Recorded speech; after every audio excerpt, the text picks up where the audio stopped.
I just had a revelation.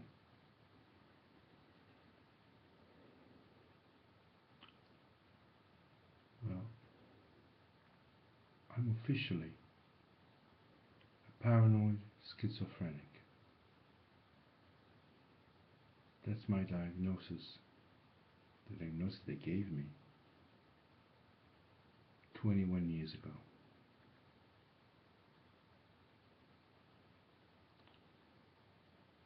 That's when I started hearing voices, the usual schizophrenic stuff. Over all these years, I received medication, I was in the mental institutions,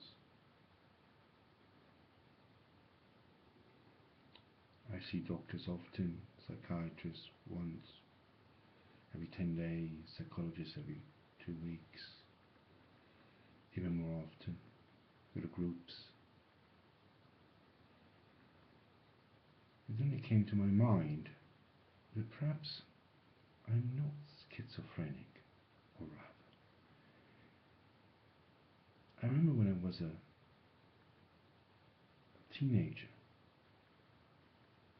that I often fell asleep. I was often sleeping during the day. I was receiving a lot of sleep during the night. I used to sleep a lot, but during the day I had to nap. I had to just, and I always say this to my doctors, and they just say, well, yeah, sure. But then I was asking, why am I sleeping? I wasn't schizophrenic then. I was an intelligent lad, and then around the age of 16 I started having huge problems staying awake in class. I was going to stay awake.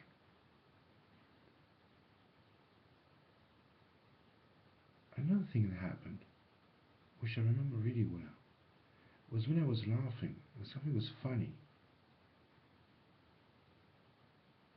That doesn't happen anymore, but it was like, I was doing, that's how I felt. And it felt really, really weird. I felt like it was all falling apart. And I couldn't really, and I had problems, I don't want to say problems, but I did have problems standing up. I felt all weak, you know. I felt almost like dizzy, and something was funny. Another thing that triggered the emotive thing was food. If I was eating good food, I would feel like the same sensation of almost pleasure. But I was always fainting. I was like, I wasn't fainting, but I felt really weak.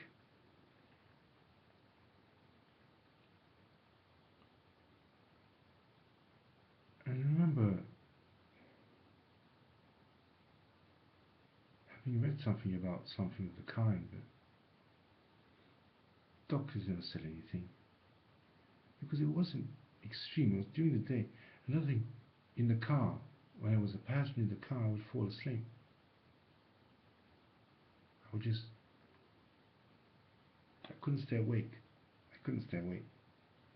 It was impossible.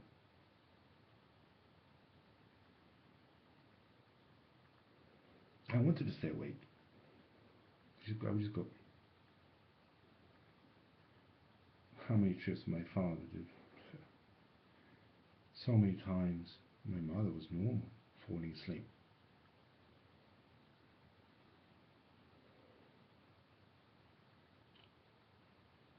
In the morning I would wake up early, around 6, have breakfast.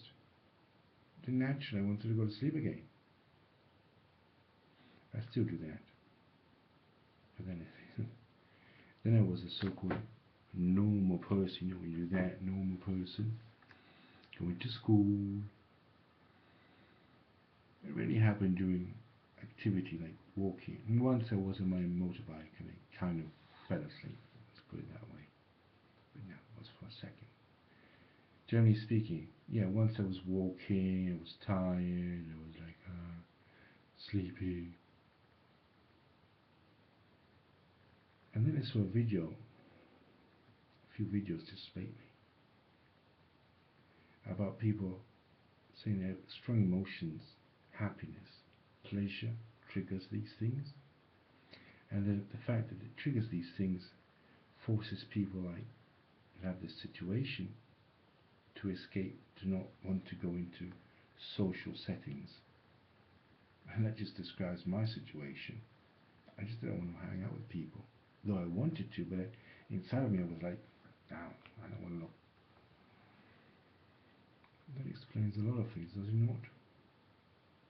I think I have narcolepsy, a mild form. I had a mild form. Now I probably don't have it anymore because I have schizophrenia. Because then, from the age of 12, I think I had a mild form of narcolepsy, meaning I wasn't falling asleep all day long. I wasn't, but every time I could nap, I would just do it. It was normal for me.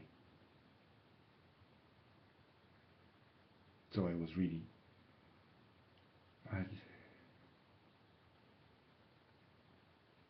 nobody diagnosed me. It's not my father's fault or my mother's fault. Poor dad, poor papa, poor mom. She had no idea what I had. No way said anything about it. So I failed my A levels, basically. I was always sleeping, unless the thing was really interesting.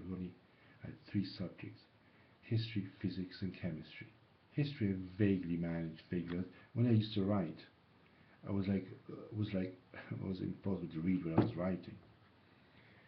I must have been a clever lad, because I got a D in history, and I failed physics and chemistry A levels.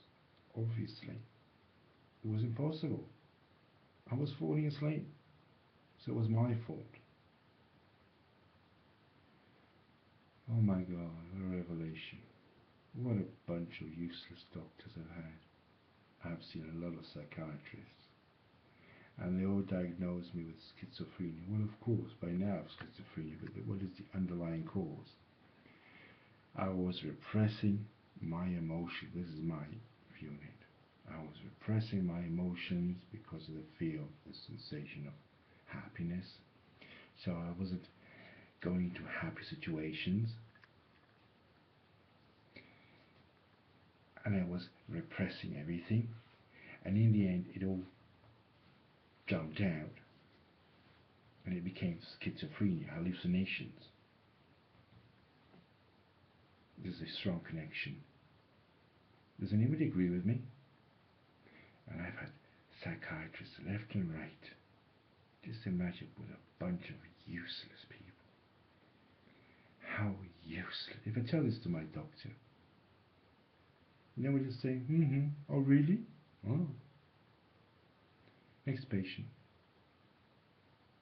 Well, if I have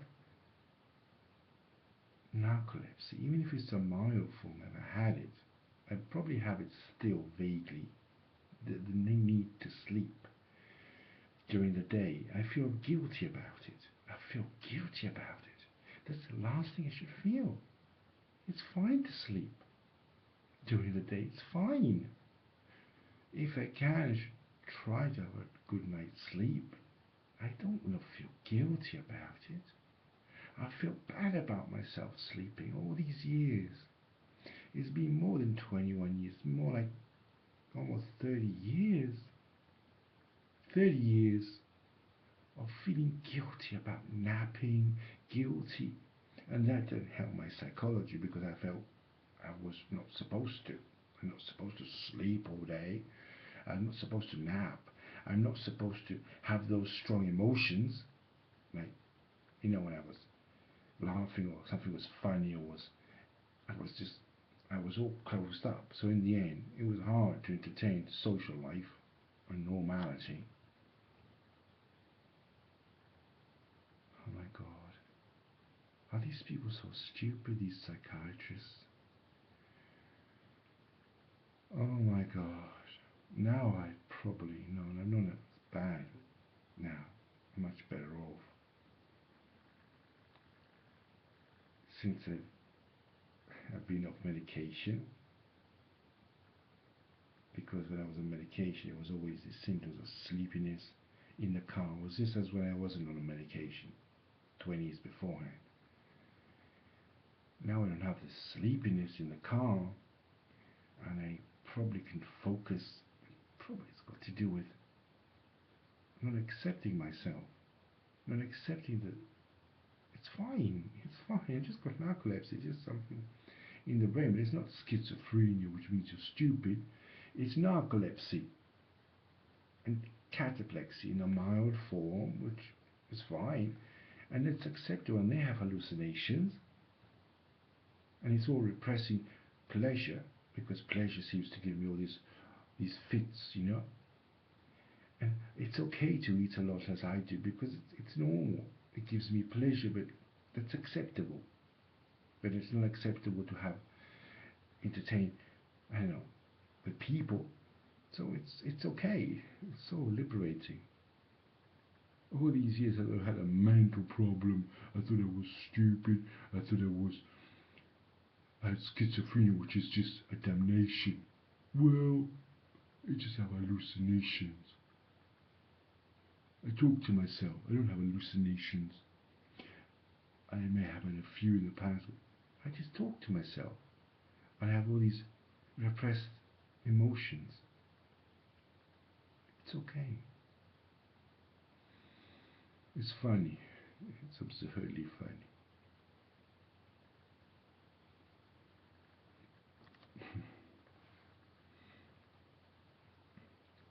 If anyone wants to answer my video, it'd be nice.